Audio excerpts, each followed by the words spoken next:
Life Audio. Hi, my name is Jeff King. I'm the president of Persecution.org and one of the world's leading experts on religious freedom. I focus on spiritual growth, religious freedom, and persecution around the globe. You're listening to Faith Under Fire.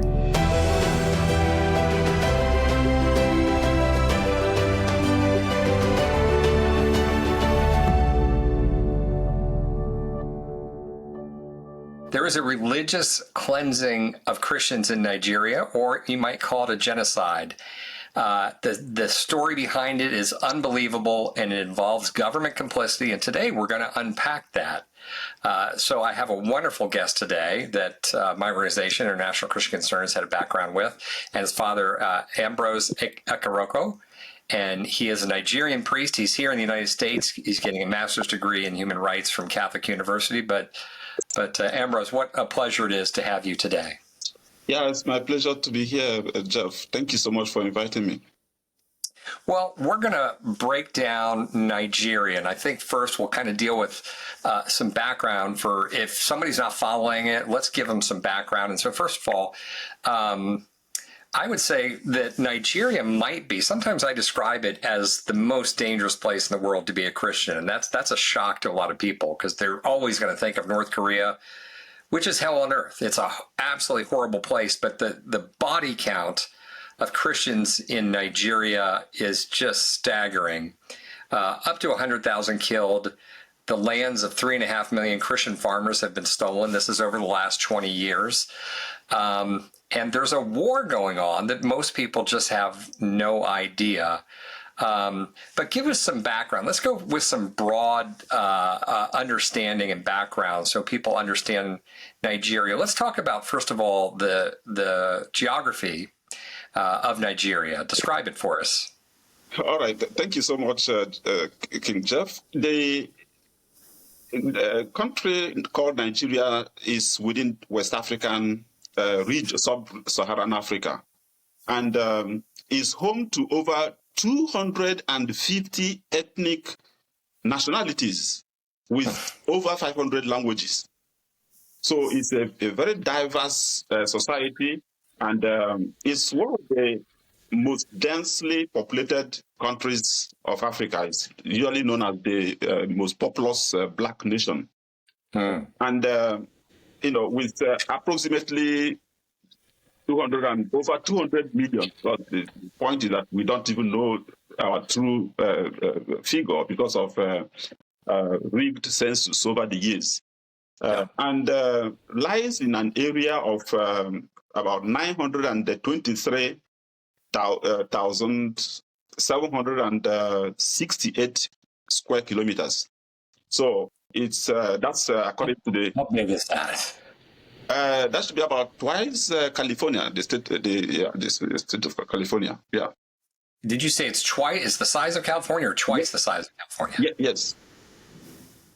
Which one, brother? Is it the twice the size or the same size? No, twice the size. That's massive. Yeah. I've never heard that before. And when you say kilometers, see, it's all lost on Americans. So that is very helpful. Please go on. Right. So the Muslims usually, there are the two major religions in Nigeria is Islam and Christianity. And incidentally, the British came in the mid-17th century to, started their colonialism, and then eventually in 1914, they amalgamated what they call the Southern and the Northern Protectorates. And that's how the country Nigeria was born. So that amalgamation that happened in 1914 brought the two regions together. Because question for you, brother. Right. So this is, one way to look at this is this was never a country proper. This is these are areas that the British conquered, and all they saw were, black subjects to the kingdom. and they joined them together. But this is completely different cultures, but they created one nation out of the two totally separate groups. Is that fair? It was just, yes, that's correct. It was just for the convenience of their administration that yes. So you can correctly say that it's a marriage of strange bedfellows. Yes. Because there has been jihad that was going on in the early 17th centuries and carried out by the Muslim extremists, Fulanis from Senegal, from Mauritania. So they were the ones that did that conquest and then went across the entire sub-Saharan Africa. So they established Islamic Caliphate in Sokoto, in the west, northwest Nigeria, and that caliphate expanded even up to Sudan. So it lasted for about 80 years. And brother, what is a caliphate? Just for those who don't know. Well, a caliphate is the Islamic state. With the Islamic laws, practicing Sharia and all of that. So these Fulanis, came into, through their conquests, entered Nigeria. So they are migrants to Nigeria, if you like, and they conquered some of the ethnic tribes, some of the ethnic nationalities that were already there, who were practicing, maybe traditional religion and have their different cultures. So, because the whole of the north, is one of the major tribes you find in the northern state before the coming of the Fulanis is the Hausas. The Hausas. So today they are known as Hausa Fulani. In fact, most Nigerians will tell you that anybody up north is a Hausa person, but it's not true. Hausa is just one of the tribes, one of the many tribes that you find in that area. But then Fulanis dominated them and then replaced their traditional rulers with their own emirs. And then so they already had a system of taxation, a system of governance, administration that the British found convenient. Unlike in the south where, the Igbos, which is another major tribe in Nigeria, had no central, government administration as the northerners had. So each community were independent and, had their own, strong men who ruled as kings and all that. So, and of course, all of these, the Fulanis ruled with a lot of brutality. In fact, I tell you what the British said in their 1902 report to the Queen about what they found in Nigeria, in the northern part of Nigeria. And look at what they said. They said, wherever a Fulani army had been, it left a depopulated desert.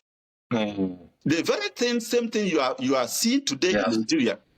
He said greed was one of the chief characteristics of the new dynasty. Wow. Though only some 80 or 90 years have passed since the Fulani conquest. The decadence that was already apparent in the time of Bath, who was, the British, in charge of the colony, in the time of Bath, had reached its extreme. It has reached its extreme before the end of the 19th century. Bribery, corruption, and extortion marked the so-called administration of justice. No man's life was safe. Common people were killed without compunction. Notables were removed by poison or secret murder. Trade was paralyzed by extortionate levies and rendered difficult by the insecurity on the roads. So this is something that Lord Lugard, wrote in an annual report that he sent to about the Fulanis, in 1903, about 1902 report. So That's amazing. And let me pause you if I could, right. because you said something very important. You just laid out a whole bunch of very important information. So first of all, there's that background and historical context of the Fulanis we're still seeing today. But something you passed by very quickly was that the British said, they joined two completely different tribes together. But what they found, not just two. You have the Fulani. I'm sorry, the Yorubas. You have the Igbos, you have the Benis, the Dos, the Shekiris, the Calabas. Absolutely. So many. Yeah. Excellent point. So, but what I'm trying to get at is what the British found were an existing government, whether that was a righteous government or an effective government. There was a government in place that they could partner with that was already administering the North, and that was the Fulanis. And so there was a relationship. It was easy for them. That's right. They had an assistant that could run things and knew how to administrate and lead and govern. Not very well, but it was violent. But they had a partner that could help them administrate. Is that fair? That's right. That's correct. Yeah. Okay, keep going. I just want to make sure people heard that point. Okay. Yeah. So, and the moment the British, finished their colonialism, and they wanted to return the country back to to give us independence. The Fulanis now claim that the British stopped them from continuing the conquest, which was heading south, and truncated their jihad. So now they have handed back Nigeria to them. They now have the opportunity to continue that jihad until they get to the end of Nigeria, which is on the Atlantic Ocean in the Port Harcourt or Bayelsa axis, the south part of Nigeria. So that's the ideology that some of these people are carrying, because they believe that they say that that's what the leader Ottoman Danfodio, who was in charge of that Sokoto Caliphate for years, that spearheaded this jihad. So that's what they believe that he wanted, or they claim that he wrote, and that they have to continue that jihad. Yeah, and so again, let me see if I've got this right. So there is an existing caliphate, and before we described, I'm not sure we described it correctly, because we said it's a government, it's an Islamic government, and that's absolutely true. Right. But the caliphates were always set up, and they were, the worldview of the Muslim and the mission of the Muslim is to bring the whole world to under subjugation of Allah. So we very much like Christians, they borrow a lot from the Christian theology, but the point is that we do it with love, or we should be doing it. People are worldly and have done all kinds of things, but our leader, Jesus, said, we don't do it by force, we do it by love. Exactly. The caliphates were always, you could go out and set up a kingdom, and you could use force to subjugate, and you could use force to take over. If people resisted you, you could take their land, their money, their women, their children, their gold, everything. That's right. That was part of the caliphate, and this went on for centuries and centuries. This was the method, and that's where these caliphates were. So there's very much an expansionist mentality and purpose to it behind it. So then the British come in, and from the Fulani perspective, they had been doing great, and then they had a leash put on them by the British. Right. Now the British have stepped away. They're going to get back to business and their historical business. Is that what you told us? That's exactly what I'm saying. Yeah. Okay. Yeah. Excellent. Wow, this is fascinating. And so now we look back, and the violence really restarted. I mean, it's been going on for a long time, but in earnest. Yeah, we saw the Fulanis. We started to see armed Fulanis coming in about 20-some years ago, and they were killing on a mass scale. They'd go village by village, and they decimate and empty it of Christians. And so over the last 20 years, again, what have we seen? If our thesis is correct, that it's the Fulanis, and this is a slow-moving jihad, we've seen almost probably somewhere near 100,000 killed, 3.5 million Christian farmers, their land stolen, a massive, massive number. And is it fair to say that it's kind of started most strongly in the north and has been moving south, or that the middle belt now is the real battleground, but it's even starting to move into the south? Is that fair? Yeah, you're absolutely correct. But what we are seeing now, or what we refer to as starting 20 years ago, has always been there, actually, since the time of independence. There has always been that struggle to capture the soul of Nigeria. What led Nigeria into military coups is this same thing. The military boys, seized power in as a result of. So you now had coups and counter coups, and it was about the vision, the views of the southern leaders, and then the views of the northern leaders who believed that the country belonged to theirs and that they had to do everything possible to take back what to take over Nigeria and all of that. And that's exactly what led to the Nigerian Civil War. In 1967 to 1970, that 3-year pogrom that claimed over 3 million lives of Igbo people. It was all about resisting the attempt to for the Fulani oligarchy to take over the entire country. And now that we are in a democratic dispensation, a number of because of course the society has become have changed, the dynamics have changed a little bit. There have been a lot of complexities that came into it, new actors and and all of that. So with the movement of people, mixing up of people, a lot of Southerners live in the north and do their business and thrive and all of that. But with that movement within the country, a lot of Christians moved northward.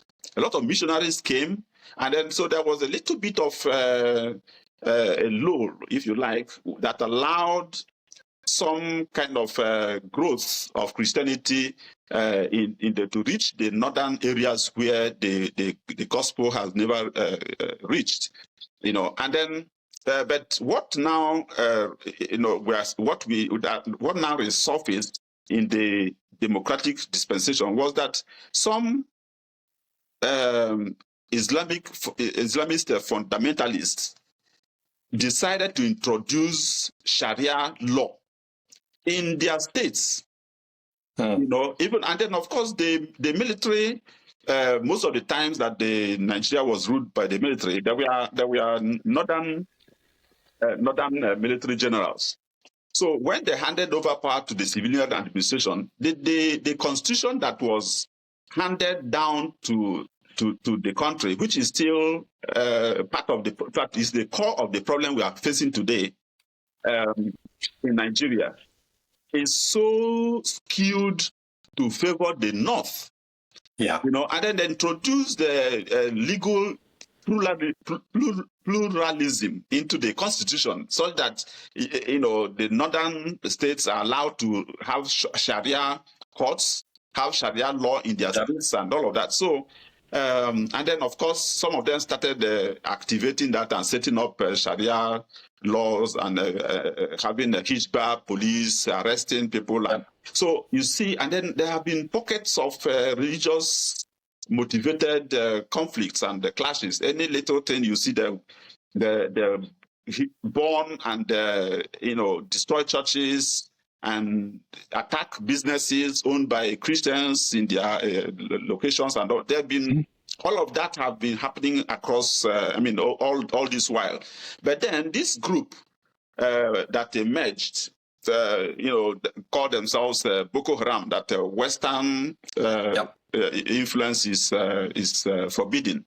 and then said no to school, no to Western influence and all of that. And what they call Western influence is Christianity, and of course, so they started, so government handled this group the way they did, and then eventually, blew up into what we call Boko Haram and a full terrorist organization. But today we have many of such groups. We have Islamic State of West Africa. You have the Boko Haram, of course. You have the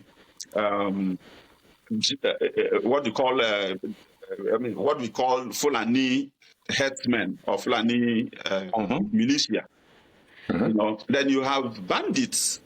But all of these different names, terrorist groups are from the same people, the same Fulani. Yes. And then remember that for a Fulani person, the Fulani person in Nigeria is not seeing himself as a member of an ethnic group that is living in Nigeria.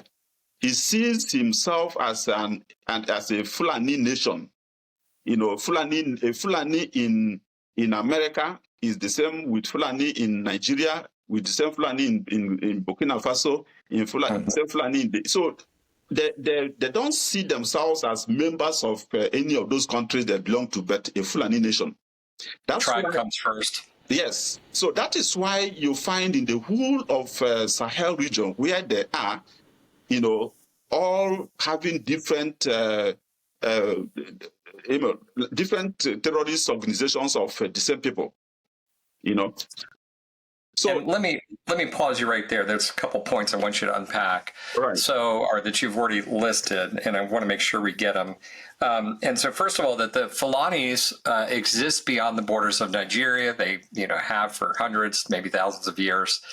And that, of course, these players that whether we see all these different fighters, and the names can confuse people in the West. So you've got Boko Haram, you've got the Fulanis, you've got Islam, the Islamic State of West Africa, and even like you said, the bandits. But they're all working for the same cause. They're all working. It's all radical Islam, armed radical Islam that wants to bring. Yes. They wants to subject. A majority of them are from the Fulani tribe. Yes. Now, another point with that, and again, you correct me if I'm wrong, but what really happened 20 years ago, and as you said, I sometimes boil things down to too simple a level, but as you said, look, this fight has been going on a long time, and it surges and pulls back. But I think you tell me what happened about 20 years ago is a massive influx of arms and foreign fighters, foreign being not Nigerian, but Fulani, coming in, and they were armed, and there was more organized guerrilla attacks and a constant stream of them. Is that fair? Yes, that's correct. Because it's that same idea of the Fulani nation as ideology. Now, in the Central African Republic, there was, in fact, there was a devastating war that happened in that country. And it was as a result of the Fulani seizing power in that country. And then at a point, the natives were fed up with the whole system, and they rose, they rose against them, and they were chased out of the government, and they took back their country. So they were surprised that they could be overthrown in that horrible manner. Now, when Buhari became the government, the president of Nigeria, after his military coup, this one as elected president in 2015, he called for all the Fulanis in the world to return to Nigeria. That that Nigeria is a home for them. So he had an open border policy. He claimed that it was a visa on arrival, but it was all targeted at returning or making it possible for them to return. And then when you look at the borders in the northern part of Nigeria, the northern part of Nigeria is so porous in the borders in that area that people can easily, in fact, people coming from the Niger Republic to vote in Nigeria, the politicians would bring in some of these people, some of these Fulani militias from other countries to come and help them prosecute the election, arm them. In fact, that was actually how Boko Haram, became radicalized. They were armed by politicians. Some of them are being still in power today.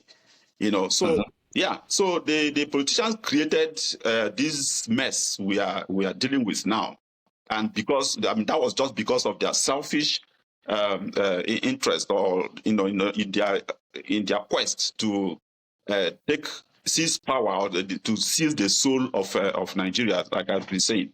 I think another good point to make is to let people understand that in the whole of the northern part of Nigeria is not just Muslims. There is an appreciable number of Christians in the north. In fact, the Catholic Church created a new diocese in the north just ending of last year, and then ordained the bishop in Katsina State. There was Sokoto, Zamfara, and Katsina used to be one diocese, 3 states, one diocese. But now it's been split up in such a way that I think Zamfara and Katsina, now make up the one diocese. That's a sign of growth in the church. For the church over there. But states like Plateau State, which has been a hotbed of Fulani attacks in the recent times, states like Adamawa, states like Taraba State, states like Southern Kaduna State, but then mostly Southern Kaduna, are all Christian states. The greater population of people there are Christians, and of course that also explains why there's a lot of attacks in those areas, including Benue State. Well, Benue is not really northern state; it's the middle belt part as well. But the thieves, the Domas, they're all Christian people. Excellent. Okay. And I just wonder if we should. I'm trying to think. Let's put some names to what's going on. If we had to attach some labels to this, and I'll throw some out to you, and I want you to respond to them. But one would be either just plain jihad or a stealth jihad. Talk about that. Yeah, what is going on is not just ethnic cleansing, as you mentioned earlier. It's a jihad. It's genocide, because because of this same ideology that I've talked about. They believe that the country belongs to them, and in fact they claim that Allah Allah has given them the land of Nigeria. And there was another group of young Muslims, young Islamic radicals, who came up with a statement which was published in the dailies.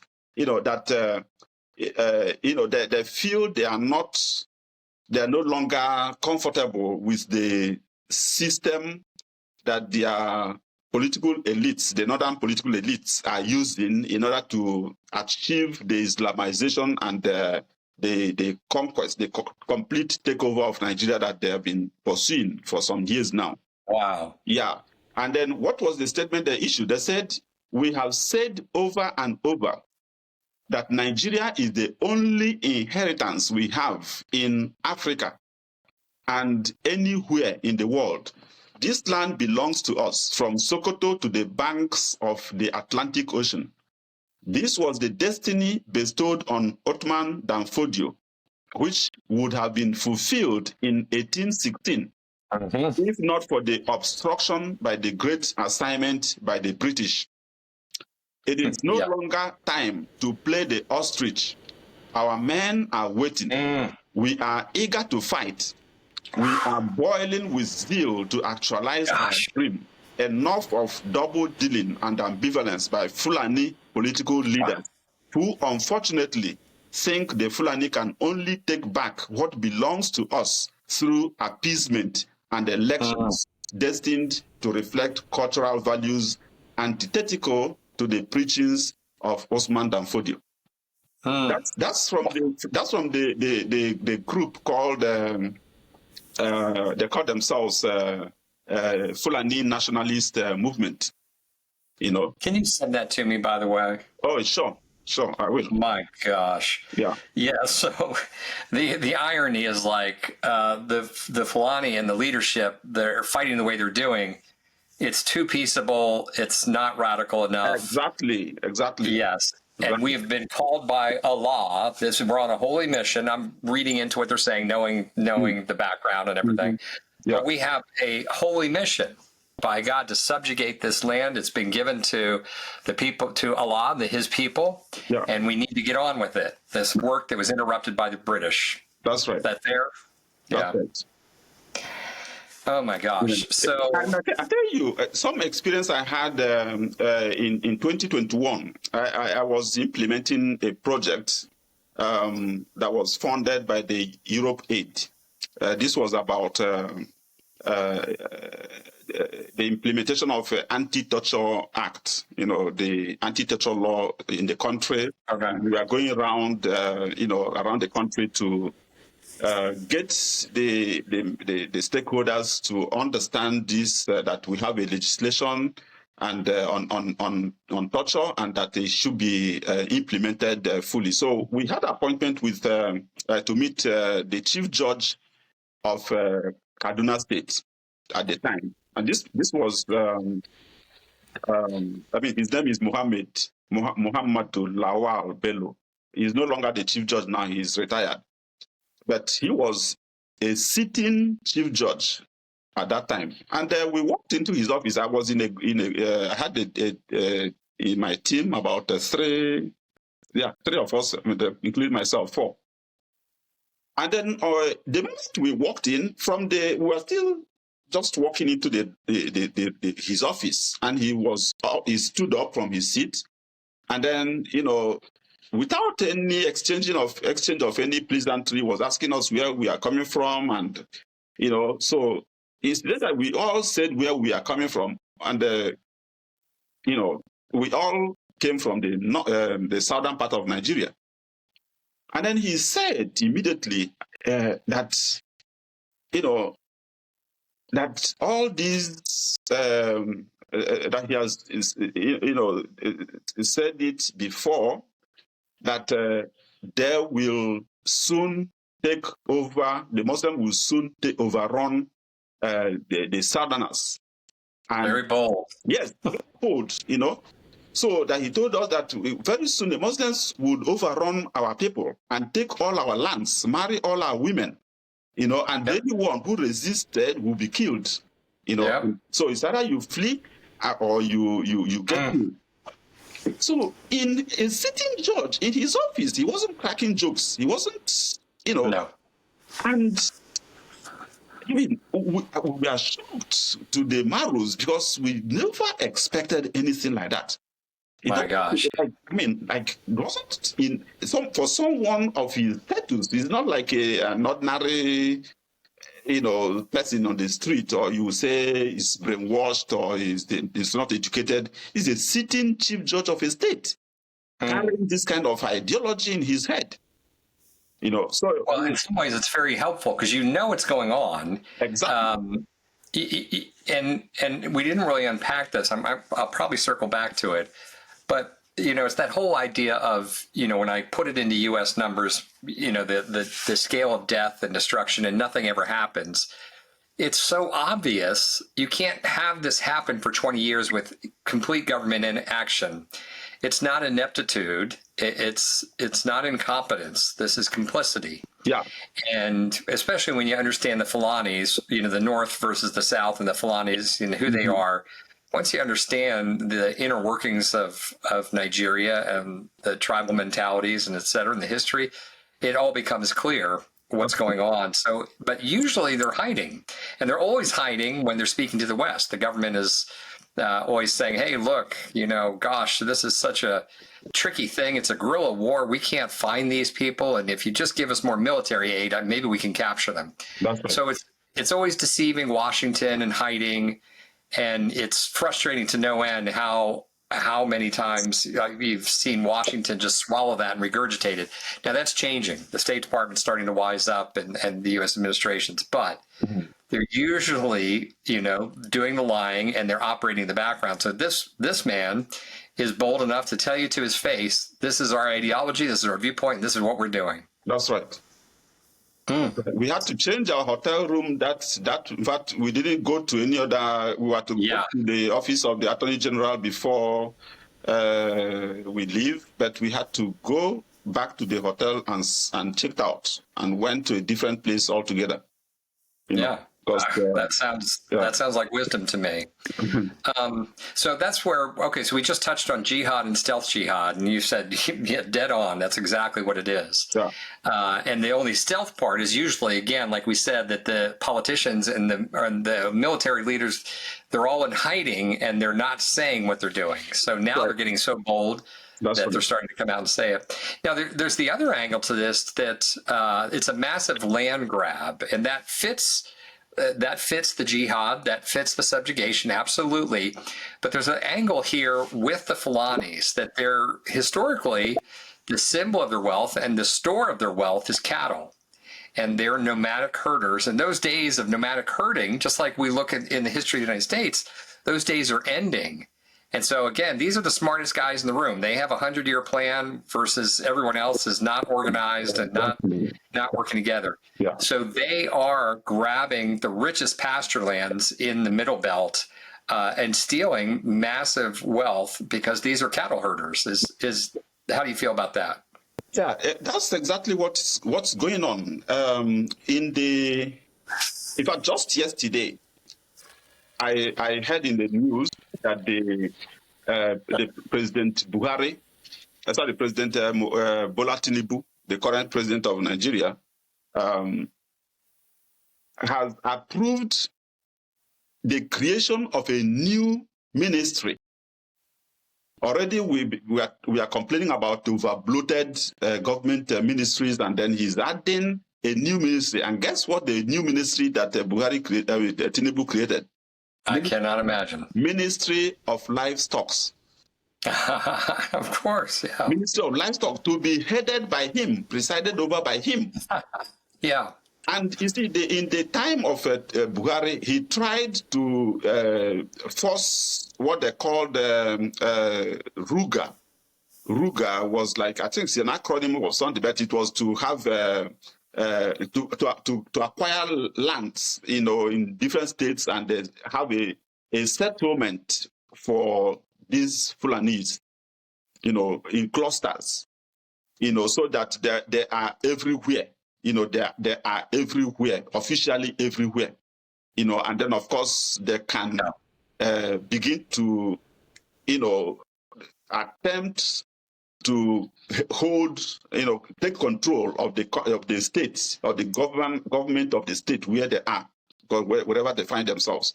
They go for the soul of the country, of that particular state. Now that's that failed. Now they are trying to smuggle this into, because when you hear of livestock, you would think that they will be thinking of people who are running poultry farms, fisheries, piggery, all that kind of livestock. But it's all about cattle.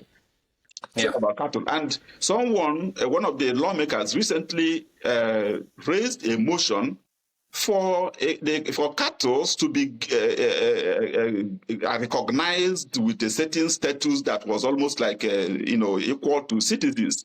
The governor of the former governor of Benue State, Governor Otom, at the time he was on seat, faced a lot of stiff challenges governing the state, a lot of attacks by these Fulani oligarchs, terrorists, because he was bold enough to enact a law in the state banning open grazing. Yes. And then, so what they are trying to say is that this new livestock ministry will solve the problem of farmer header clashes. But it's not true. If you want to solve farmer header clashes, rearing of cattle is a private business. Yes. Yeah, so if anybody is rearing cattle, you should buy land and create a ranch and Farm put, cattle. yeah, Yeah. put his cattle there. It's And respect land rights. Yeah. exactly, all the lands, thank God that was done that time, that in the 70s, the Land Use Act, Yeah. every land is under the control of the state governments. If not for Yeah. that, the Yes. the subsequent government would have, would have actually allocated lands to these Fulanis in very large numbers. So Yeah. that's what is playing out. These people are using politics, to advance this religious persecution, this jihad that is going on.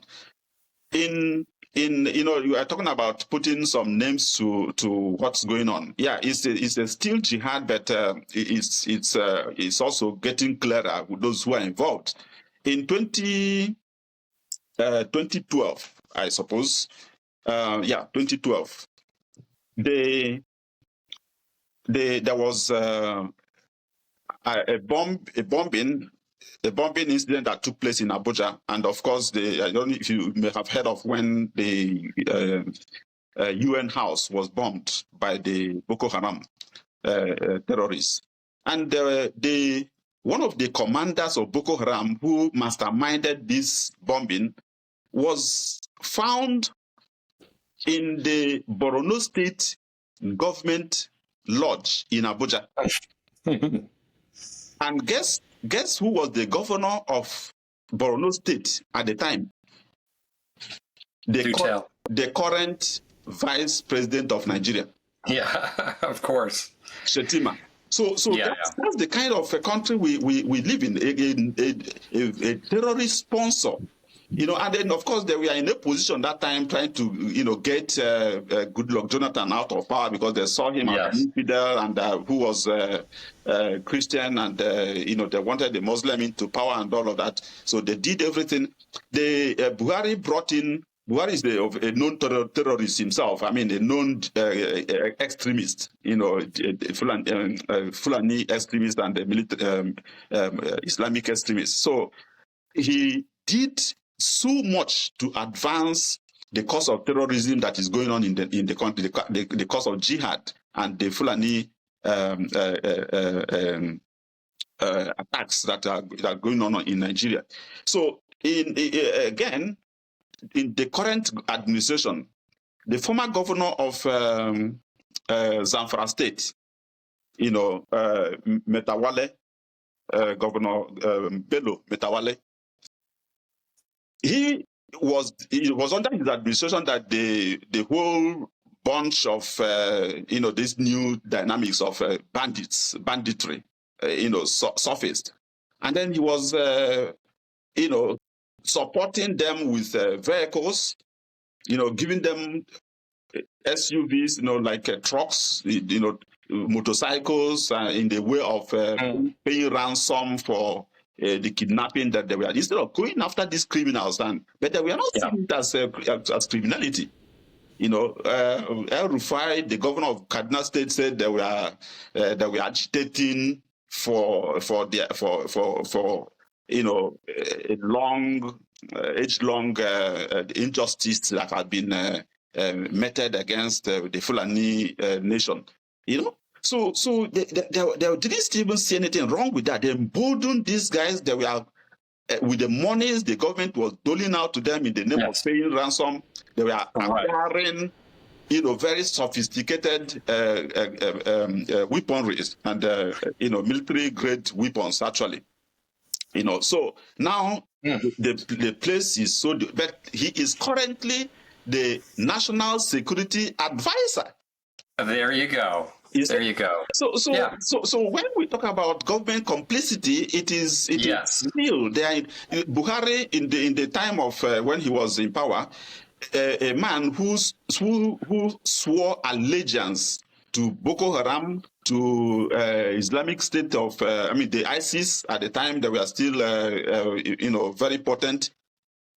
Was made the Minister of Communications and Digital Economy.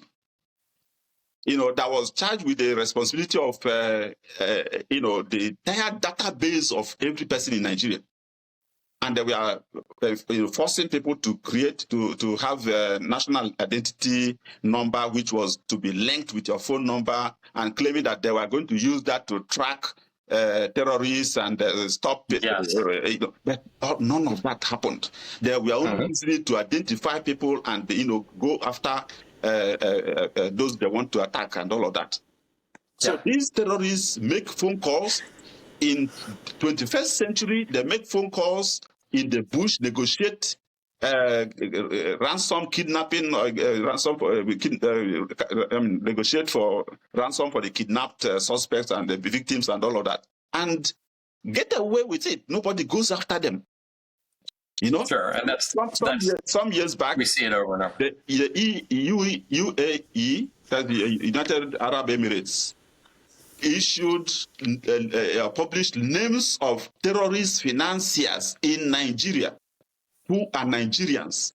Yes. And what did the government do? Nothing. Nothing. No, the fix is, in English we say the fix is in. Yeah. And let me ask you a question. This is something I've asked different Nigerians over the years, and I'm going to put on my military strategist hat. And, but I'm a Christian, so I fear, you can only push at people so far when there's a massive number of Christians and you keep pushing them and beating on them. And I fear that, this will naturally lead to civil war. But I wonder, so I could never call for, an armed uprising.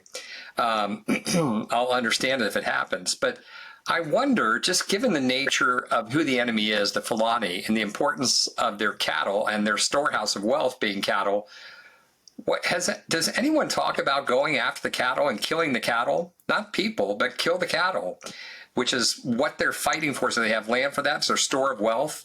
Does anyone ever discuss this? Yes. I must say there have been several or some places where the Fulani cattle were killed. Okay. But and I'm sure there's a massive response when that happens. But the reprisal is, they don't forget. And they will tell you that they don't forgive. Even in 200 years, they will come for attacks on that community. Yeah. But of course, the alternative is you're being killed slowly. And so it's like, do you want to do something? Do you just want to keep cowering and backing up and losing your wives and your lands and your people? Or will people stand up and fight, not physically, but go after the cattle?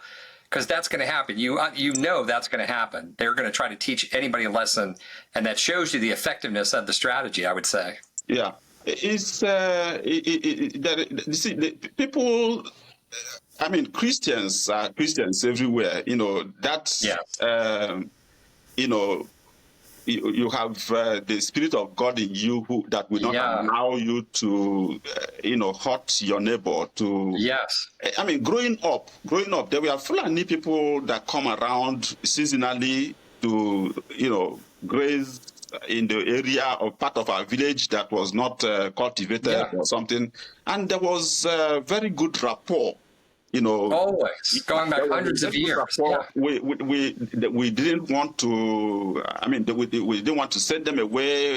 It's just we're pitying them that they were not living in decent houses and all of that. But knowing that this is their choice. The most and if they ate crops, it was settled peaceably.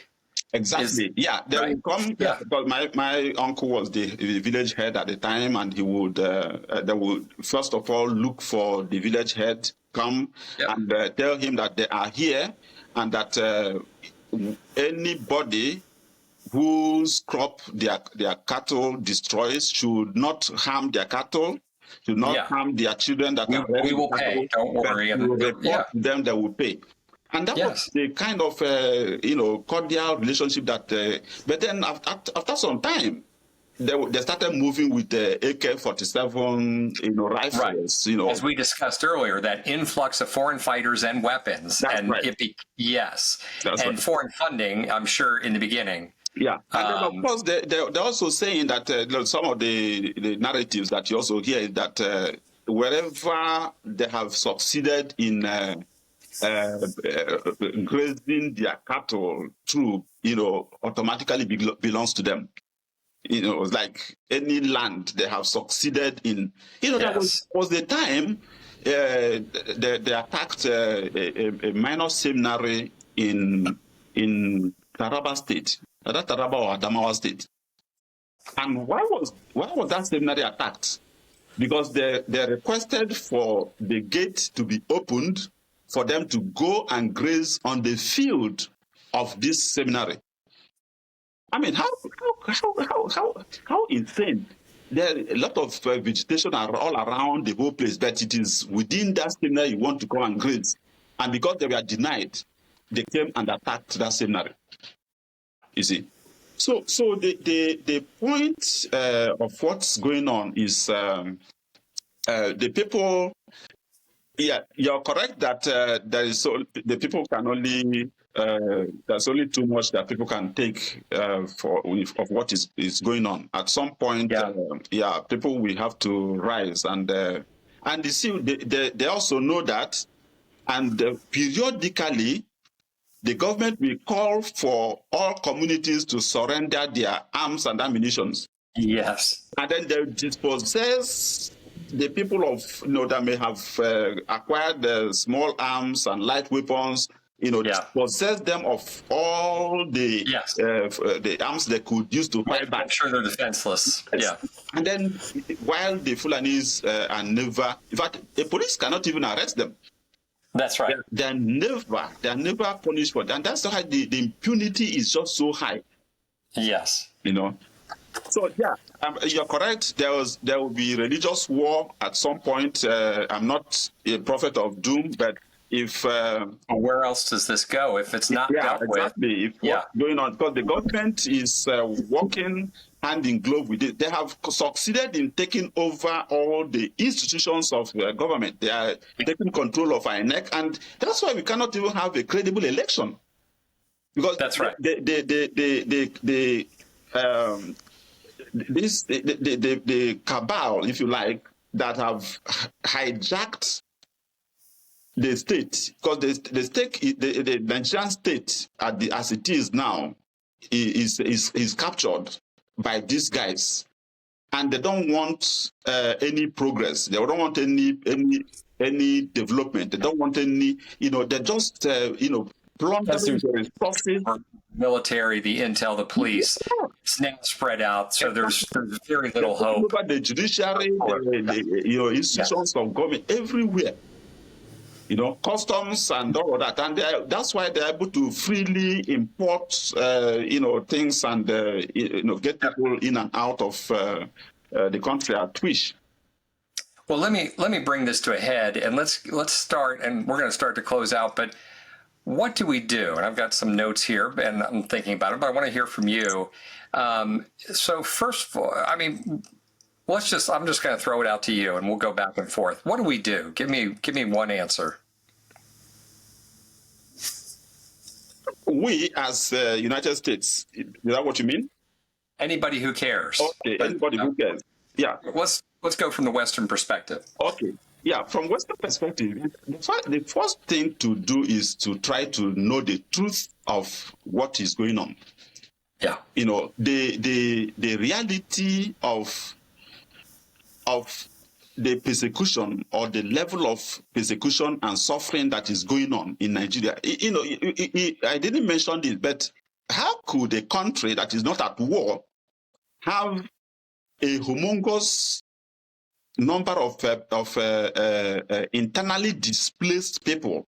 Yeah. As at 30th May, 30th June this year, 2024, the Office of High Commissioner for Refugees in Nigeria put the number of IDPs, internally displaced persons in Nigeria, at 3.4 million. 3.4 million people are internally displaced in Nigeria as we speak. Yeah. And some of these IDP persons have been in that camp for over 15 years, 10 years. So the government have no plan to If you're a resettle farmer and them. you've lost your land, if you're a farmer and you've lost your land and that's your only livelihood and your people have done that for hundreds of years, Exactly. what else do you do? Yeah. And then government is not interested in resettling those people, taking them back to their ancestral homes, and then so that's the to understand the truth of what's going on, the systematic genocide and attacks on the Christian population going on in Nigeria. That's the first step to begin, to where to start. Then the second thing will be to pray. God is, all knowing. He's all powerful. He can do anything. So let's talk about what should we do? What should the Westerner do? What's one step?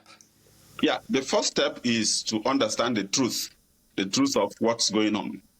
And, in terms of the number of Christians that are being killed systematically, the number of Christians that have been displaced, and I just said that the refugee office of the High Commissioner for Refugees in Nigeria put the number of internally displaced persons to the tune of 3.4 million people displaced in Nigeria as we speak. Yeah. And some of them have been in those IDP camps for over 10 years. Yeah. And the government is doing nothing to return them to the ancestral lands because they have been possessed or taken over by these Fulani militants. So that's the first thing. Then the second thing is to pray, because God is all powerful. God is all knowing. God can do anything. He can still, bring about normalcy or an end to all of these evil atrocities going on in Nigeria. And then the next thing is to call on the United States government to stop playing politics with the millions of Christian lives in Nigeria.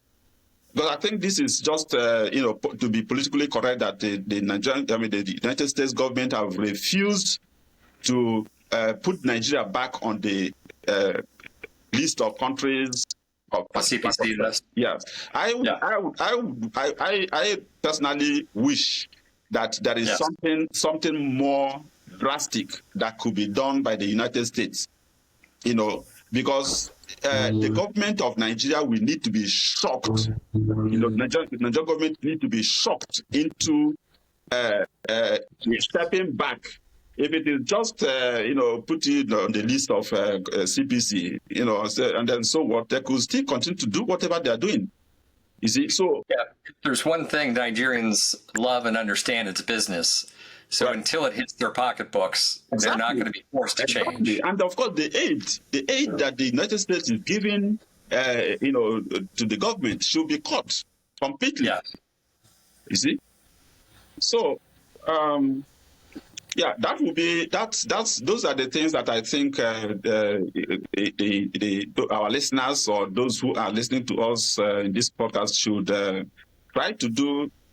Put pressure on the government to do something, take some action to save Nigeria from the implosion that might happen. Yeah, that's a fair way to put it. And I think another one would be, I kind of said it already, but you had said get informed. So that's part of what we're doing today, trying to wake people up and to understand and take them below the surface so they understand what's going on. But part of that, too, is to reject, especially for Washington, to reject the same old lies coming from each administration. Right. That this is a guerrilla war. We can't find these guys. They're out in the bush. Yeah. Give us more military aid. Yeah. It's like, no, the time for that is over. At the scale of this, with the length of time and the scale of victimization, it's nothing. You can only see that it's complicity. You can't in the end come to any other conclusion. And then we've got to put on the gloves and we got to go start fighting as a government and pushing them to reform. And the other one would be to really set up an investigation, a tribunal, to investigate from the outside what's going on and to find out who the perpetrators are, to name, shame, and then go after them legally. Right. Yeah, I agree with you. That would be fantastic if the US government can muster the courage to do an independent investigation of what's going on in Nigeria. Because I felt like the last year's State Department's report that called the persecution, the jihad that is going on in Nigeria as the result of climate change and Oh my family health. gosh. I felt that was an That's insult just a to new the low. Yeah. sensibilities of people who are facing this persecution. Yeah, and that's just people trying to use. It's so frustrating because without getting into all the technology or the ideology behind it, whether you consider that a top issue or not, you can't sweep under the rug the masses of innocent murdered and the millions whose lands were stolen, and then claim it as something else and rename it as something else and just forget the injustice. I think that's part of what you're saying. So, yeah, we're on the same page on that. Well, brother, I just want to tell you how much I appreciate this time. It's just wonderful. You're so knowledgeable. And hopefully we did some good today in terms of waking people up and to get them to a deeper understanding of what's going on. So thanks so much, Jeff, for your interest in what's going on in Nigeria and the plight of Christians all around the world. Persecution.org is doing a wonderful job. Well, brother, thank you so much, and we will be in touch. God bless you. Yeah, please. Life Audio.